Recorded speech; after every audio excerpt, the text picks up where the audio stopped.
am joined now by sisters Fern and Adrienne. Good morning. Good morning. They gave up their jobs. They sold virtually everything they owned. They bought a rusty old van. They travelled all over the country playing their music, often surviving on just soup and porridge, not necessarily together, but take them through the day. That was in 2011, not that long ago. Since then, they've released 2 albums, and their touring now extends all across Europe. I mean, you are phenomenal. Congratulations on everything. And first of all, Daughters of Davis is your name. The name of the band. I mean, that's not what you walk around. What, Daughters of Davis, why?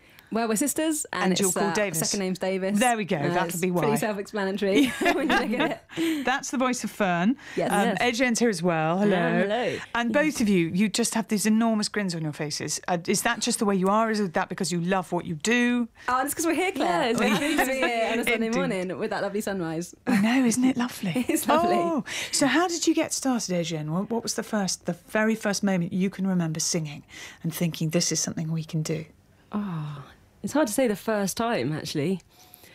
I think we just have always loved music and always sort of just been singing growing up. And then actually we started doing competitions at school. That's probably the first thing. And then we just kind of, I think people always say our voices are quite different and we should sing separately, but we just love singing together. We rebelled and we decided to sing together.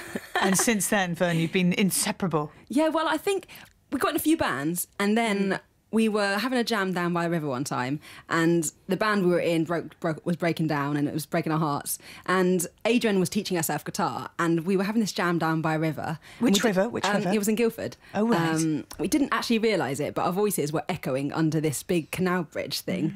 And the whole pub, the other side, could hear. And we were there for ages. Then the manager came up over the top of the bridge and shouted down. We didn't know he was the manager at the time, but he shouted down and said, "Who's that singing down there?" And basically, we were about to pack up and run off. And he said, "I want to book you." Really? And he gave us a gig.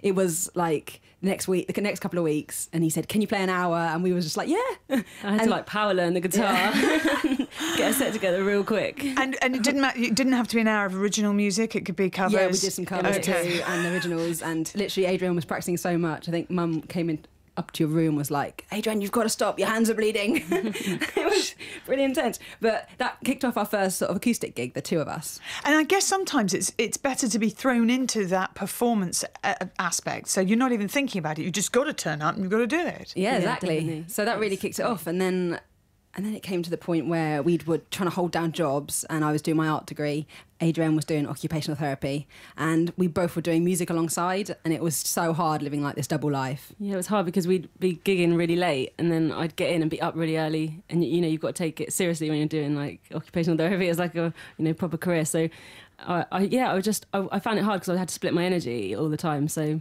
yeah, Fern was just joking one day and she said, "Oh, you know what, we should just quit all this and just hit the road and yeah, just take our music on tour."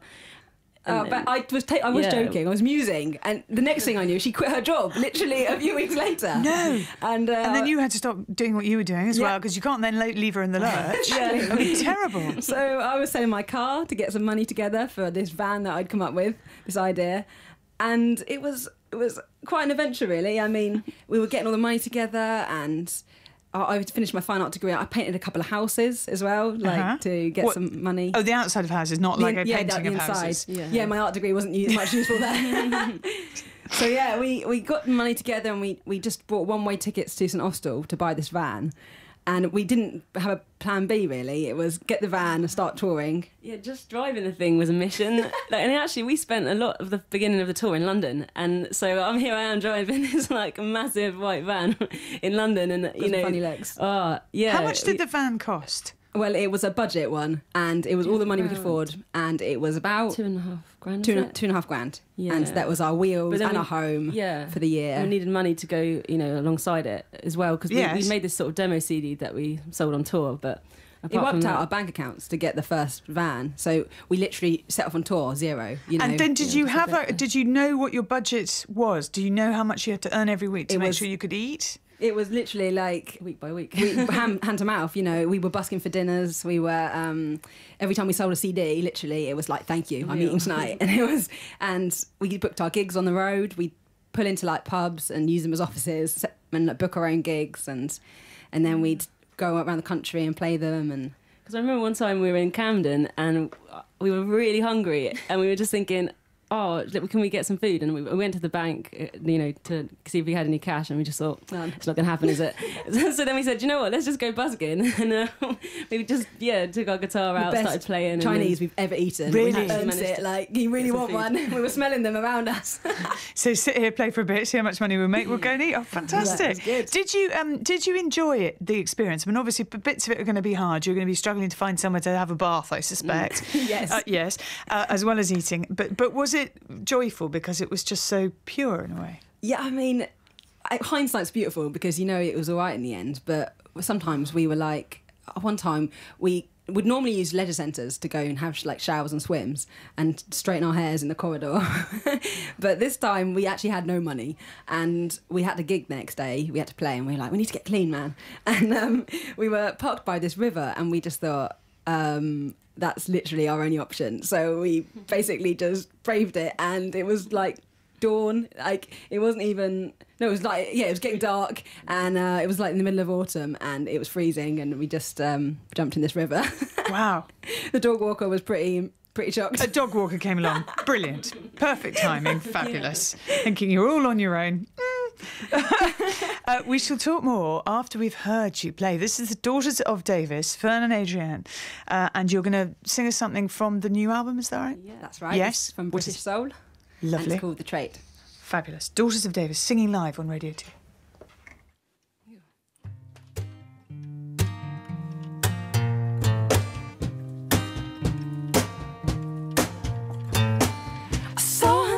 Just undressed to impress. I saw her lipstick and lips perfect to kiss. For some reason, play me for a while. I can't stop thinking of a smile. Do you ever dream of trading your life? 'Cause if you want to, you can have mine.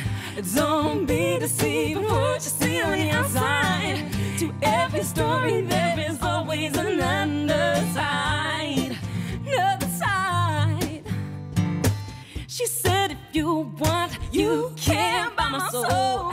But let's shake on it before I say anymore. For some reason I couldn't get vegan. I made the deal, not hesitating. Do you ever dream of trading your life? 'Cause if you want to, you can have mine. Don't be deceived by what you see on the outside. To every story there is always an underside. Another side. Ooh. But only when I had signed on the line, she really told me of her life. She said my daddy died when I was 5. I fed an eating disorder for my life. I can keep love, make up my disguise, and not one person stood by my side. Do you ever dream of trading your life? 'Cause just with it, I will keep mine. Don't be deceived by what you see on the outside. To every story there is always an underside. Do you ever dream trading your life? 'Cause just maybe I won't keep mine. Don't be deceived by what you see on the outside. To every story there is always an underside. Do you ever dream trading your life? Oh my, oh my, oh my, my, oh my.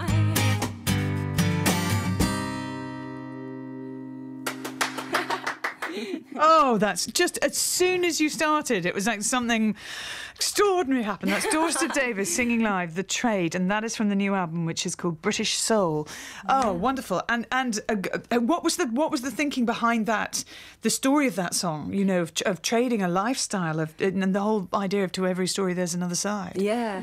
Well, to be honest, it was a long road trip one time, and we were just thinking about, I don't know, if you're like anything like me, sometimes you'll just see someone in the street who looks like they have everything. You've got no reason to base your assumption on that person, but you think their life's sorted. And if you look like them, you'd have a perfect life. And I just tend to do this. I know you shouldn't judge a book by its cover, but, you know, it happens sometimes. And I think you just never know someone's story. You never know what someone's been through, and you shouldn't underplay, you know, your own gifts and your own like talents and what you're doing in your life. And I think only you can do your journey, your life and stuff. So you're made for it. So you're the best person for the job. And if there is another side to your story, in the moments where you might have felt that it was getting too tough, what gave you inspiration? What gave you motivation? What lifted you? Well, we both got quite strong faiths, actually, so praying always helped us.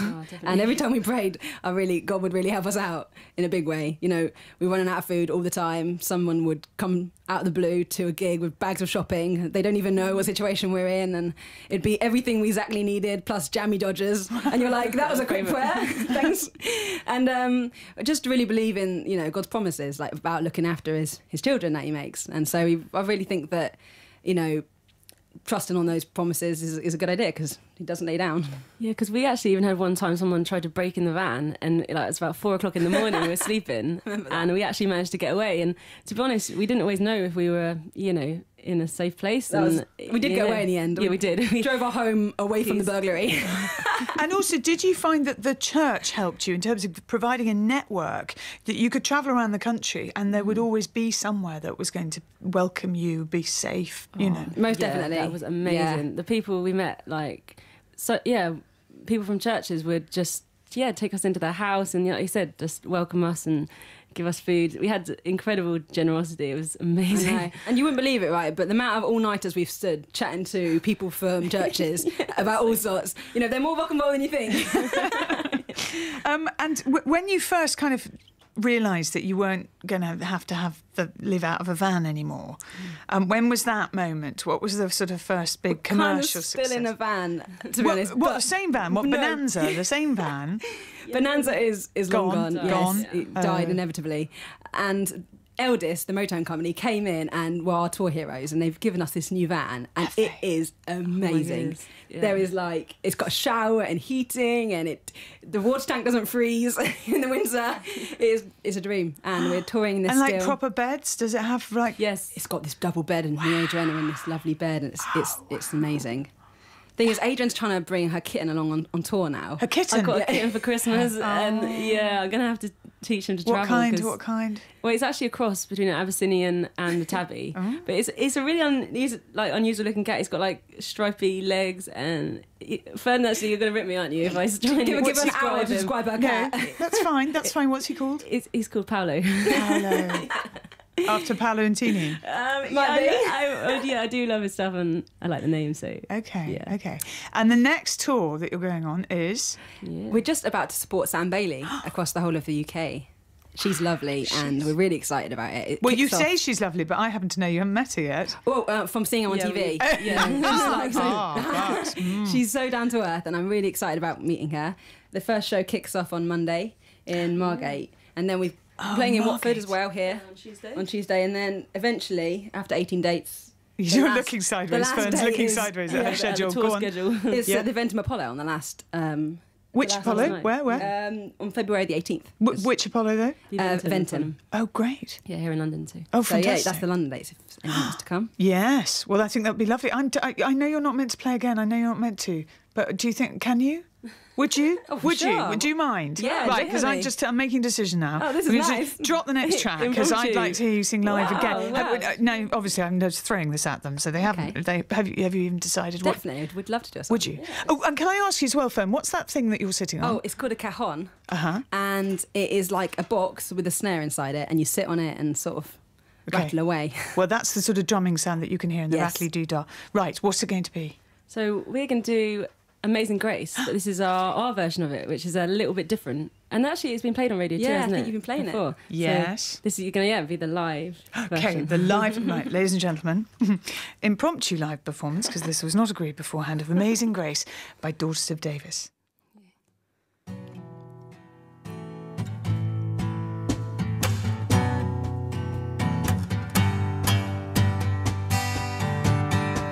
I once was lost.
shining as the sun. We know less days to sing God's praise than when we first began. Amazing grace, amazing grace, how sweet the sound, how sweet the sound that saved a wretch, that saved a wretch.